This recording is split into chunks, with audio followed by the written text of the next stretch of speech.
Welcome back to Beer with Nat. On every episode, I share a beer and a chat with people who do what they love for a living.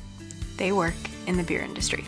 Today's guest is Nanna Guldbaek, art director for Norwegian brewery Lervig. Although Nanna just graduated from her industrial design program in Denmark last year, she didn't wait until she finished university to get to work, balancing projects for uni while producing beer labels for Lervig.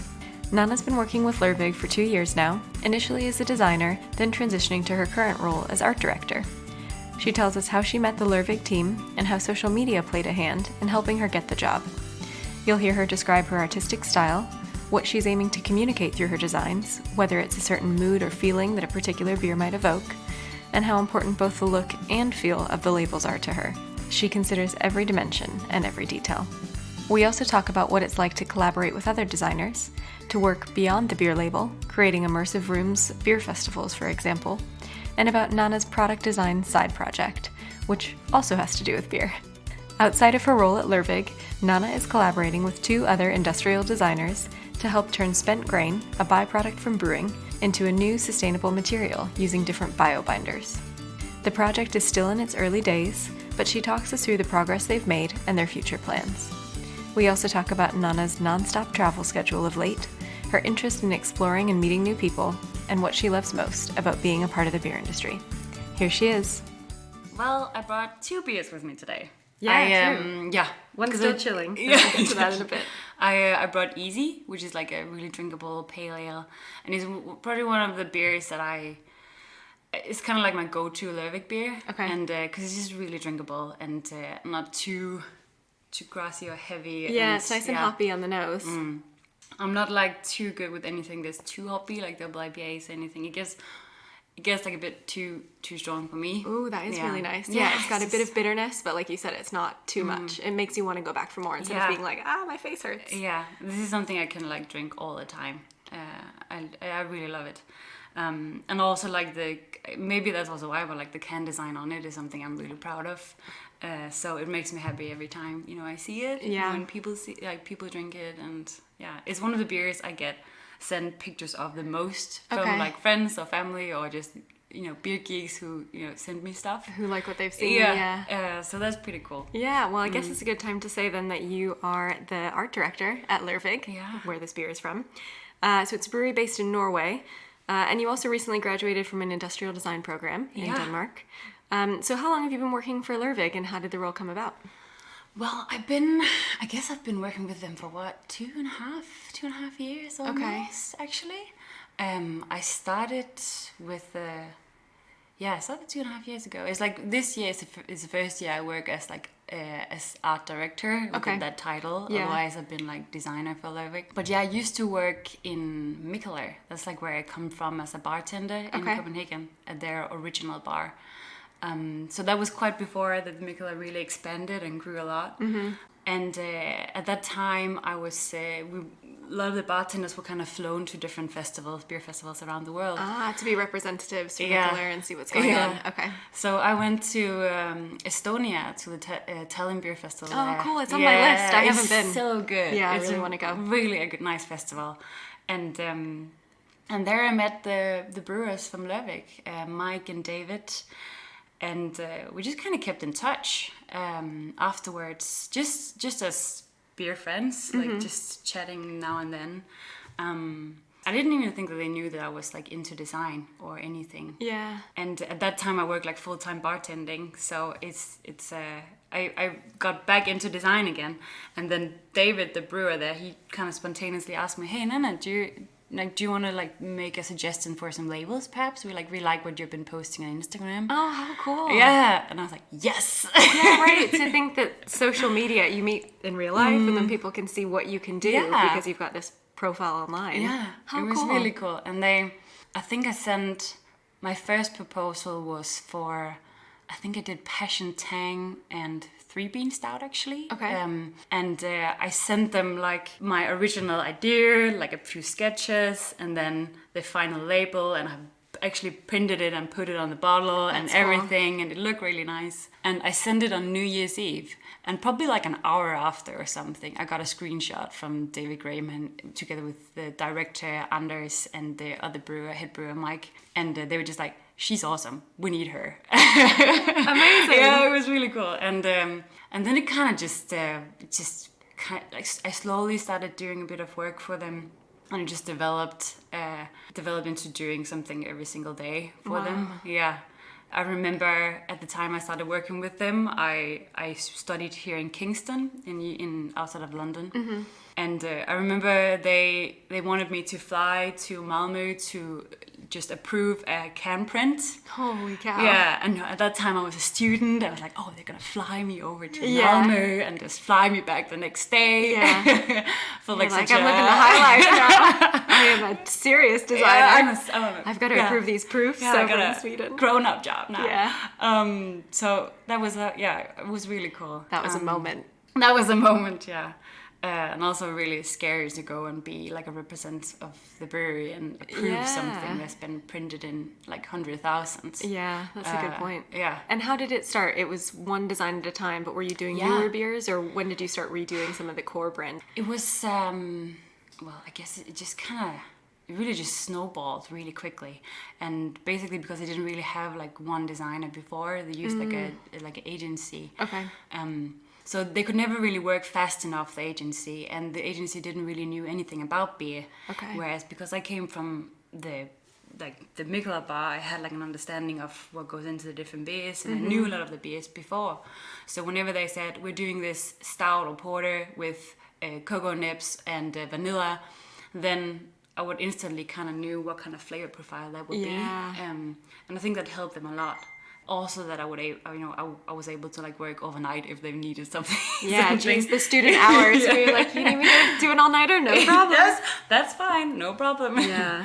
Yeah, I graduated last summer, and in between there, I just like been doing Lervig work next to school. So it's like really, really weird kind of mix of going to school, but also so I would do school maybe in the evening, and then I would do Lervig in the night. Oh my goodness. So it's just it was really stressful. Yeah, right. Doing your schoolwork and then having a job on top of it as well, that you already knew had quite high pressure demands in terms of turnaround. Also because there's no one else really to kind of help you. It's really just you. Yeah. So it's, they kept asking me about stuff, and it's really hard to say no. You're just like, yes. Yeah, right. So you want to get your art out there. Yeah. So I'm going to tell you an embarrassing story to preface this next question. Yeah. Which is basically I am terrible at art.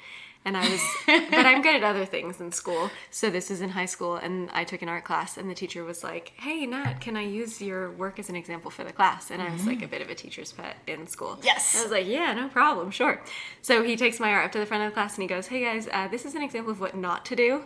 And I was just like, no, so that's not okay. It was not cool. It was really not cool. But it has made me realize I'm crap at art. So I'm not even going to try and say, ooh, yeah, I see a bit of this design style in what you do. How do you describe the art that you create? What is your style? Well, I guess it's, I've always been really focused on the human and the passionate human. And I've always kind of worked with different characters. And some of it is really... I guess a lot of it, I meet a lot of people who kind of describes it as being a little bit weird or odd, and I've met quite a few people who also ask me like, oh, so like how many drugs do you do to do this? Holy cow! Yeah, and I just like You're like, just because it's colorful doesn't mean that I have to. Like, I don't do anything. Yeah. I barely I do nothing. So it's like people are always quite surprised. I don't know why. But yeah, it's getting more like a figurative, I guess, also, and the last year perhaps the characters have really developed, but I've always kind of had a focus on making it not, I don't see it as like human characters, I see it more as a representative of like a feeling or a mood or a taste or a flavor. Okay. So I don't consider it as being like people I draw. Yeah. And that gives you a bit more flexibility. They don't need to represent what we think of as people. They can do what they want to do. Yeah, if they need like 4 arms and 1 leg or no legs, it's like, then they'll that's have how no they gotta express themselves. Yeah. And also just like, then it also comes down to like when it's like not a specific like gender or anything. It also just it makes it much more fluent, and I don't need to consider that aspect of it. It can just be like the feelings that all of us have and the taste that everyone has, which I enjoy. And did those characters come from your work at Lervig, or had you been sketching them years before? Like, when did you start your drawing and your passion for art? Before. Like, I think I've always been like sketching and drawing, and it's been like it's always been like a way for me to kind of deal with stuff, I guess. So when things is difficult, or I really like to scribble down or sketch, or I still do it today. Like in my like sketchbook, it's just kind of a mix of notes and different kind of expressions of how you feel, I guess. Yeah. I got into like design also by that way that I don't know, I guess I consider the work I do for Lervig more as design, as artwork, I guess, because it's for a beer and it's for a specific style. Art seemed very fluent for me in some way, and design, and especially industrial design, seemed like a little bit more like it's objects you work with, and it's a bit more pragmatic in some way, and it has to fit in with systems and that, which I also really like. I actually studied 1 year to become a civil engineer. Okay. And so that like that side so you're of designing me, cities in that sense. yeah, like I studied sustainable design, civil engineering in Copenhagen 1 year, and thought I was going to be like a material engineer in some way. Maybe at some point still, who knows.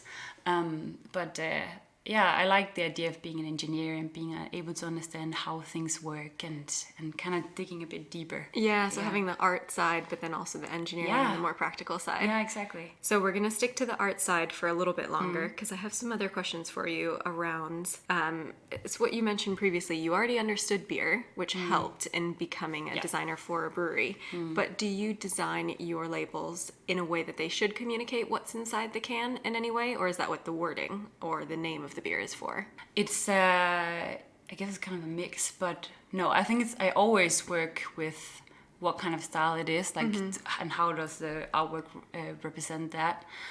So whenever the brewers say they're doing a new beer, or the description is the most important thing, like how do you expect this beer is gonna taste, and often we kind of develop the artwork next to the name of the beer. Okay. So it's not often that the name comes first. It's kind of like 50-50, I guess. Let's make this beer and then see what we call it. Yeah. How it expresses exactly. itself. Something like so that. It all happens at once. Because I think often at least for me, I find that if I have like a specific name for it, it's very easy just to draw what you kind of see from that, instead of the flavor profile.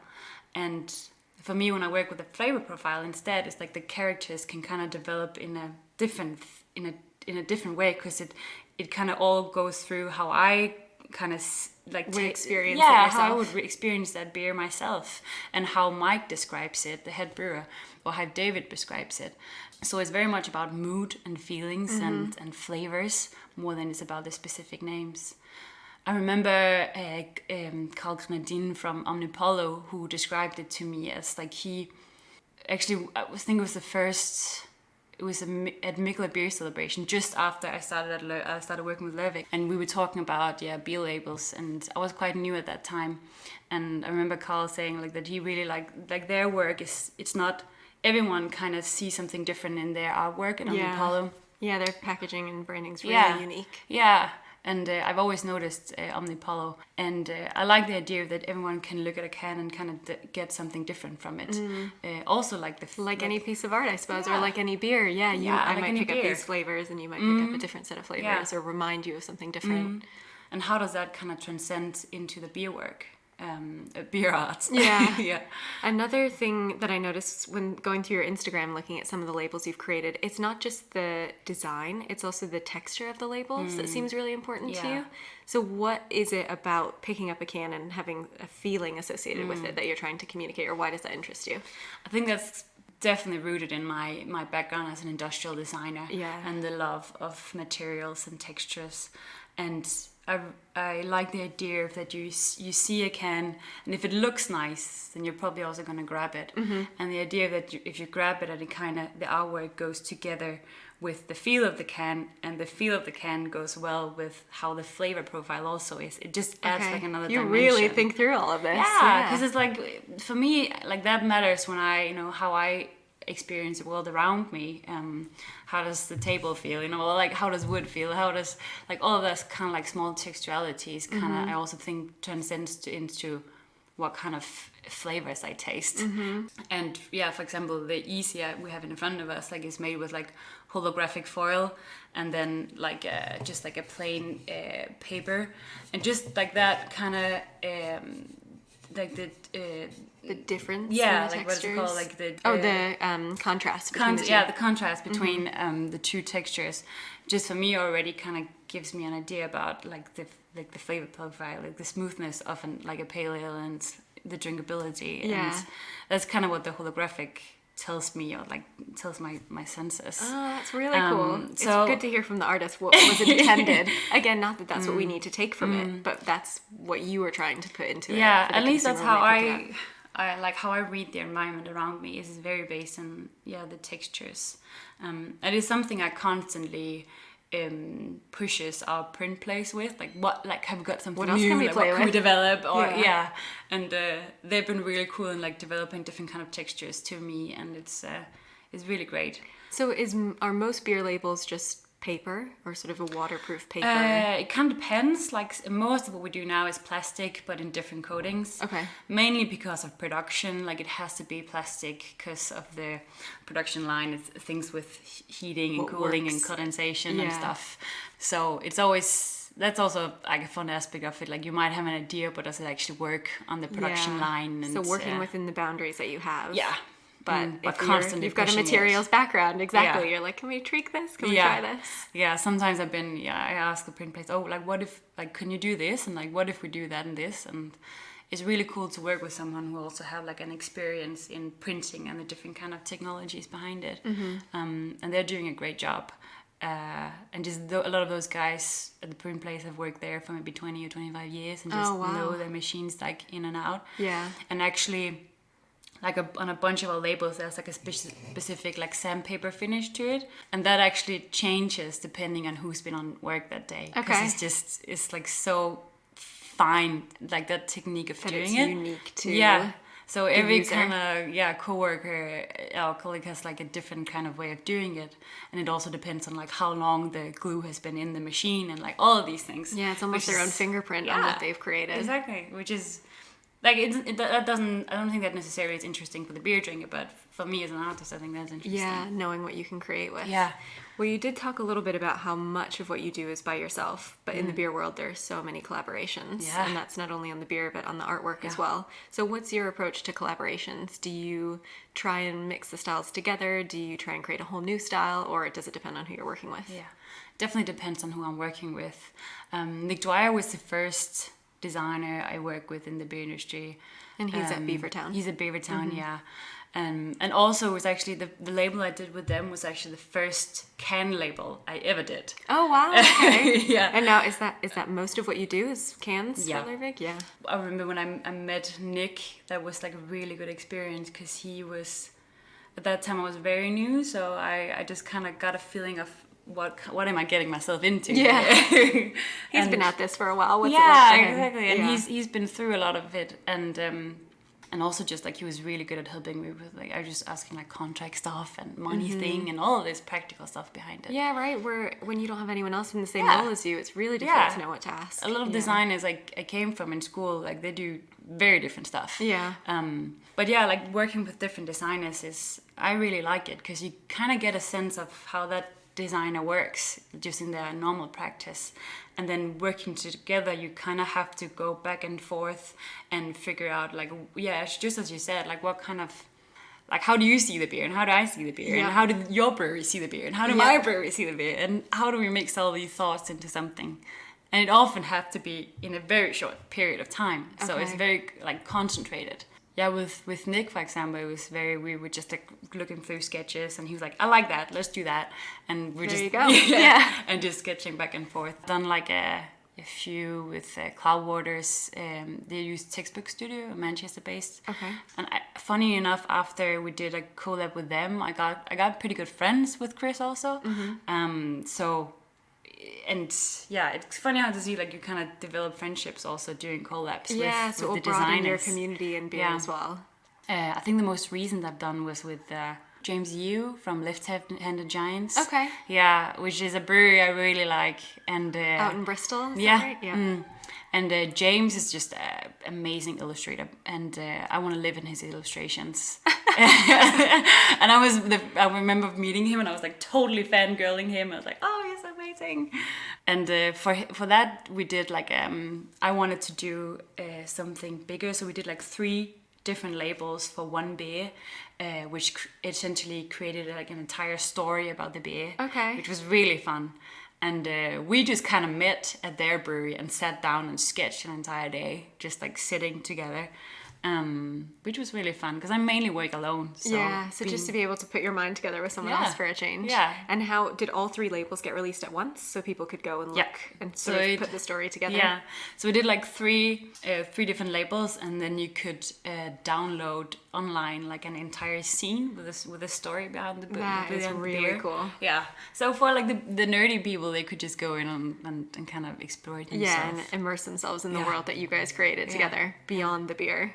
That leads me into my next question, actually, which is, I know that you've done some work beyond the beer labels for Lervig, mainly at Indie Man Beer Con and then at the London Craft Beer Festival, designing the booth spaces. Yeah. So what is that like to be able to have a much bigger canvas? Yeah. And how do you bring that world to life? And are there other things that you do besides just the booths?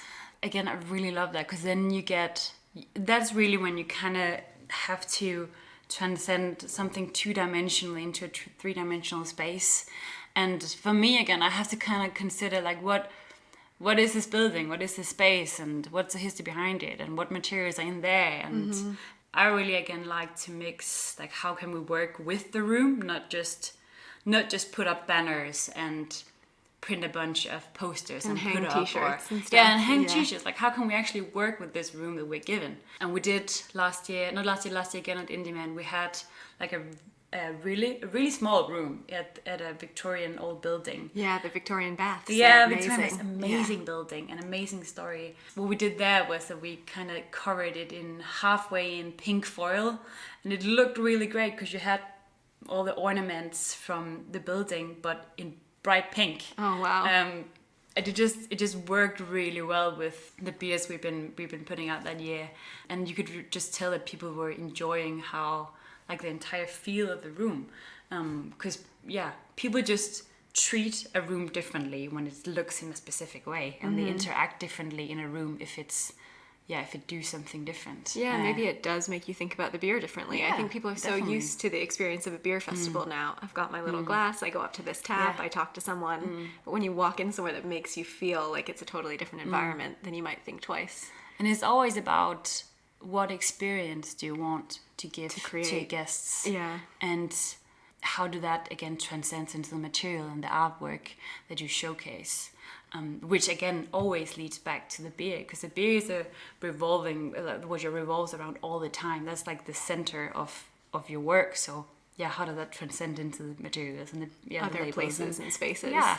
I do hear like a lot of people who say, oh, it's just branding, it's just to sell more beer, which of course is also true. It is to sell beer, but it's, from my perspective, it's always about what experience can I give to the customer and the guests, and how does that work together with the music, like the DJ who's playing there, and even like down to the people who stands behind the bar, like what kind of experience are they giving the customers who come in, and how helpful are they, and making sure. Have thought about every detail. Yeah, like how. And you had that experience too, then being behind the bar at Mikkeller, to then say this customer's going to remember this beer, this interaction, whatever. Like it is. The interaction, because like how do you even like cleaning up the space, making sure that it's constantly looking in a specific way is making sure that the customer has like a good experience, and that's something I did as a beer bartender at Mikkeller a lot. There was a lot of focus on how to make sure that people were feeling welcome when they came in, and every customer had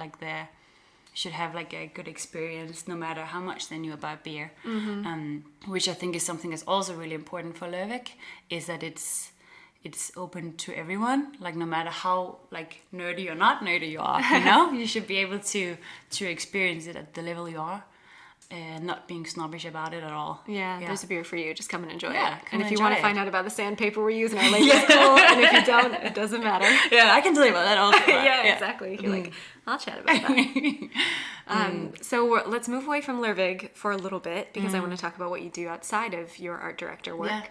Yeah. When we first met, you were telling me about a really cool project that you're doing with your product design hat on, which was essentially a way to find better use for spent grain coming from a brewery. So when you brew, we want to take all of the sugars out of the malt, but once we take the sugar, then all of that grain is essentially useless to the brewer. And most of the time, they can send it off to farms as animal feed, but you are finding other ways to use the spent grain. Yeah.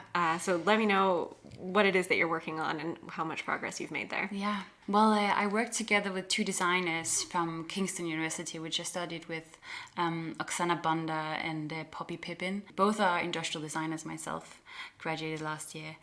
And I came up just with, I had an idea about working with, like, as you say, spent grain, the byproduct from brewing, because I work with like different kind of experimental, sustainable materials during my studies as an industrial designer. I work with like agar-agar and seaweed and different things. Oh, cool. Also that. But I presented my idea about, like, I've seen different things happen to rye bread, so how could we maybe use some of the same techniques for that in the spent grain? I presented that to these two women because I knew both of them have also worked with like experimental sustainable materials.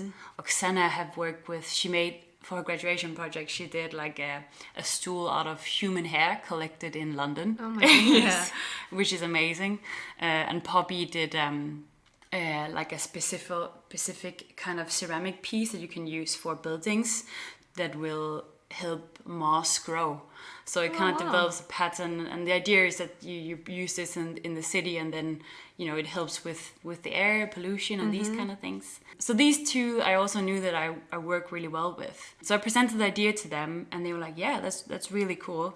How do we get about with it? And then the last 6 months we've been doing different kind of experiments, me from Berlin and those two here from London. And we've been gathering information, a lot of just searching online, asking people about advice, different kind of from different universities, both Kingston and Imperial College here in London have been really helpful to give us advice on like how to work with our material. And do you have a studio? Do you have one in Berlin that you work in? They have one in London where you'll bring in, some spent grain from breweries and say, all right, what can we do with this? What are the different ways we can treat it? Yeah, they've been collecting different kind of spent grains at breweries here in London, and I've been using some in Berlin. But basically, it's spent grain we use, and then we've been experimenting with different kind of biobinders. Okay.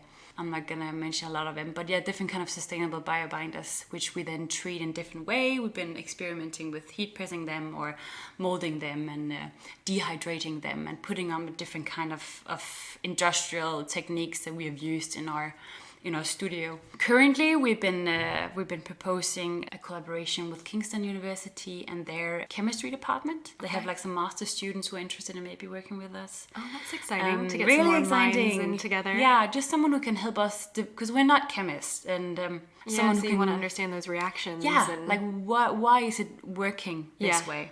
But essentially, we hope that the samples I wish I brought some, but essentially the material kind of resembles what MDMF or chipboard does, and you can kind of treat it in the same way, so cut it and mold it or do different things. And loads of breweries are using chipboard sort of as a way to decorate a tap room that's sort of cheap and easy as you get started, and they may move away from it, but how cool is that to then be able to have it come from a brewery, process it, bring it back to the brewery and in a way that's totally useful and sustainable. Yeah, we have an idea, like it's still developing. We work with different kind of circular like aspects of it. So how can it be used straight from the brewery and in a sustainable way develop into this material, which they either then perhaps can sell or could use for their own, as you say, own products in the brewery. Everything 100% biodegradable. So we were actually looking at studios today in London because I might look into doing something here in London with it. Amazing. Yeah, so let's see. That's really exciting. It's really exciting. It is so really more cool. to come on that. I'll have to have you back on for you to tell me how the progress like goes. Every time I present it to someone, all the colleges we've been talking with it have been really excited about it, which makes it even more Yeah, exciting. it makes you want to keep going. Yeah, it's nice when people take an interest in it. It's in a developmental phase still. Yeah. But we're very positive about the outcome so far. Yeah. So you say on your website that your interest lies in the crossroads between design, art, and technology, and the synergies that happen between them. So what's an example of a project you've worked on that's ticked all those boxes? Well, for example, there's been great because here working as not a chemist but as an industrial designer, what we can really do is that when we create something, we can work with it in a three-dimensional shape. So we might not just come and present to the colleges with a flat piece of material and say, this is what it can Build do. with this. Yeah. This is what you should do. We can actually present them ideas of what could this become. So when we have talked with people, we say, we're giving them visual examples of it can be molded in this way and it can be colored in this way and you can use it in that way. And already there, it means that the end user kind of can already see the opportunities in it, and not just difficulties. Yeah, they need to get their wheels turning to say, oh, I see it with its purpose. Hence the idea of product design. It's not just the raw material; it's what you can actually do with it. I work with a seaweed project in my school, where I experiment with how you could use, because Denmark has loads of coast. How could you collect seaweed and extrude agar from it, and then essentially via different kind of grinding techniques and mixing it with other biobinders, get material that really replicates what's it called? Cork? Is it all called cork in English? Yeah. So it kind of replicated the same things as cork did. Oh, wow. But it was just with made from breathable seaweed. nature as well. Yeah. That's really interesting. So, and it actually went the product, I totally just experimented with it, and the final product was something. I was showing it again, what different kind of three-dimensional shapes could you get it in. Also, I've been working a lot with video the last year and making GIFs and small pieces of video of, for example, the seaweed project. I did different kind of filming at the coast or at the seaweed in the water, or mixing it all together, where the end product was teeny tiny small films, 30 seconds film of the seaweed and how I processed it. And via the film, all of a sudden you could also kind of get the artistic feel of it, how does the seaweed feel or smell or taste, but without actually the user being able to smell it and see it and taste it. How can that be transcended in the video? Yeah, how can you reminisce being at the sea and knowing what that smells like, which you wouldn't make that connection if you just looked at the end product. Yeah. But when you see beginning to end. Whereas many chemistry or material engineers, as I say, they often just present a square of the material and say, this is the material. Yeah. Whereas I think I really enjoy the whole story around the material. What kind of empathy and narratives can you create around it? Yeah, and using your artistic vision to bring it that one step further. Because that's really where you make the connection between the material and the user. That's where the storytelling comes in, how we get connected to the material. Just with beer and with breweries, so we, the artwork becomes a way of transcending the ideas of the breweries into the actual artwork from the beer itself. Yeah, right. We can drink beer so far from where it's been produced, but this connects you with the people who made it and where it was. Yeah. So that's what I think, that kind of mix between technology and art and design kind of all joins together. So I think design specifically, and from an industrial design perspective, the human is always in focus, our body. How do we interact with it, with the objects? As you said, from an industrial designer, how do we grab the can, and how does it feel when we hold it? All of these aspects. It's always the can versus the body, and the body versus the room in some way. Yeah, it's just things I never really thought about. Oh, that looks cool. I'm going to drink it now. Whereas you've put thought into every little detail. Yeah, it's always how, especially I think a lot of designers forget the human being in it. It's so important for me to constantly draw in the human. When we do, the rooms we did at Indie Man and at London Craft Beer Festival, how does a human being interact with this room? What kind of experience do we want to give them? How is the light? How does the light affect how we drink the beer? what kind of mood are we setting? Like all of these aspects, I think is really important when it comes to the beer we're drinking. Yeah. So it sounds like your wheels are constantly turning everywhere you go, every new experience. It's always like analyzing. Yeah. What is a day in the life like? I'm gonna say you are Danish. Yeah. Work for a Norwegian brewery. Yeah. Currently live in Berlin. Yeah. Are with me here today in London. So you travel a lot. Yeah. How does that impact your work? What is a day in your life like, and how do you fit everything in?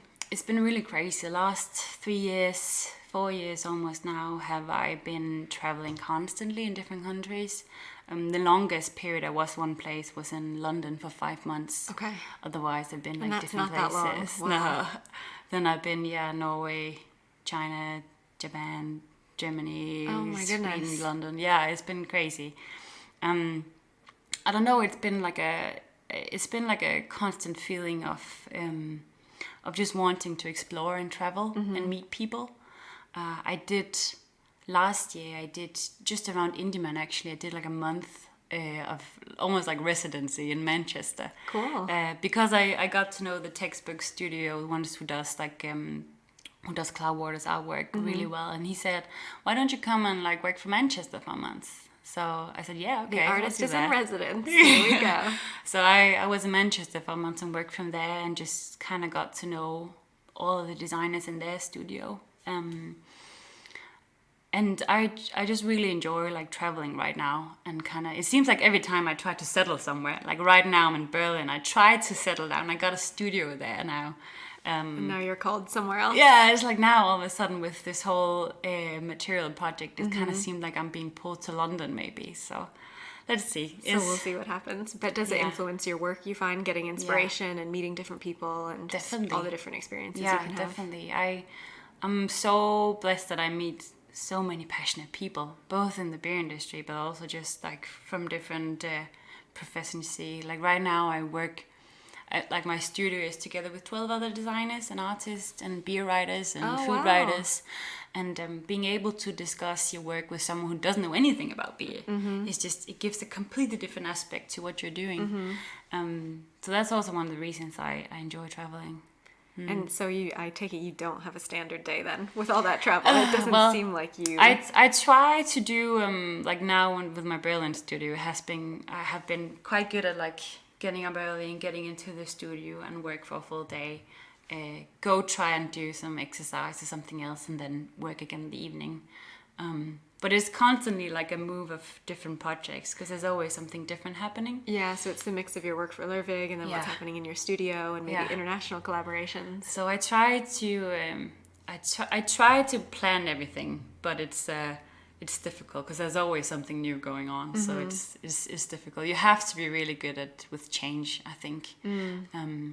And also like the challenge for me was going from, because the transition from being a student to being a freelancer was really blurry for me because I've been doing it for so long while I was studying.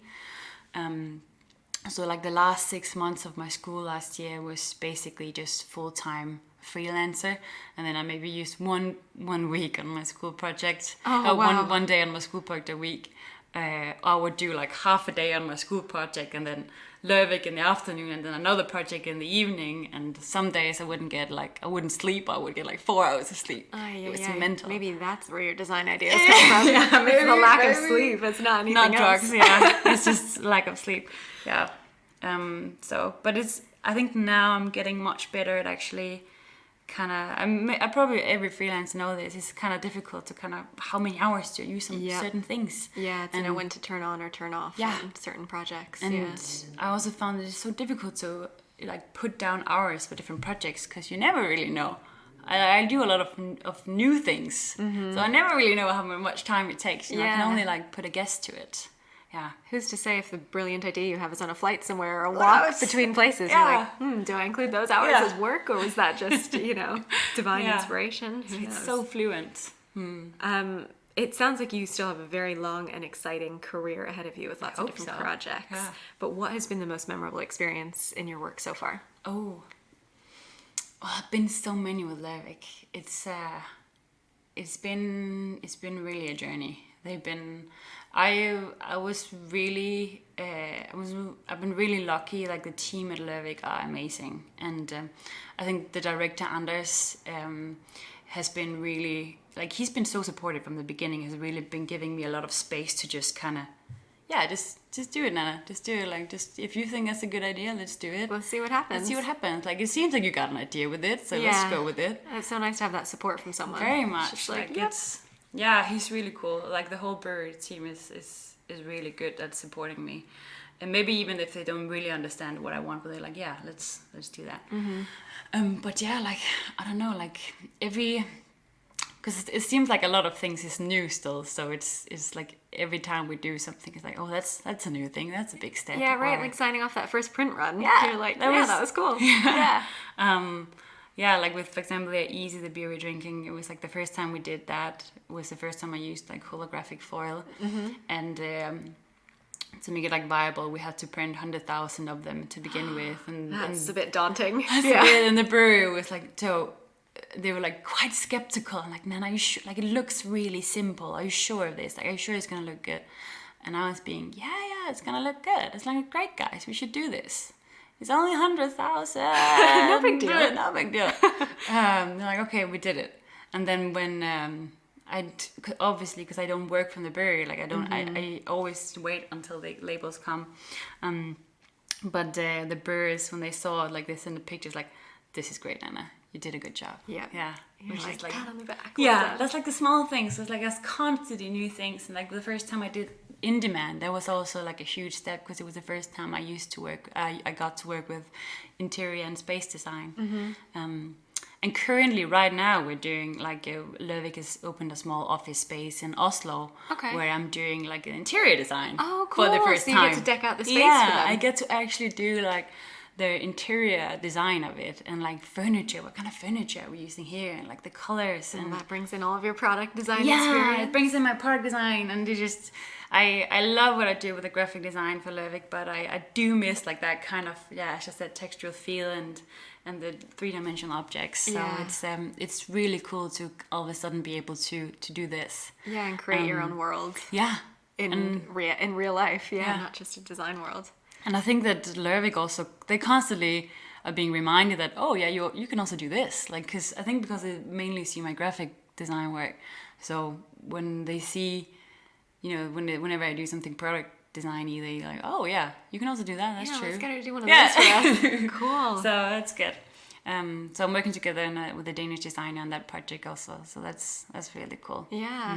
Well, I still have loads more questions for you, but I'm being mindful of time. So I'm just going to have you back for another chat.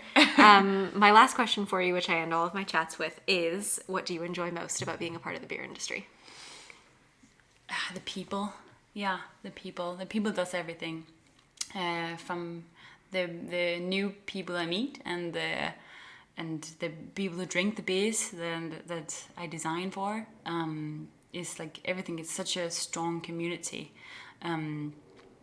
Just the focus on quality is amazing, and the constant for like beer gigs, like the constant seek for something new or something like they're so open-minded and always trying something new is definitely the best part.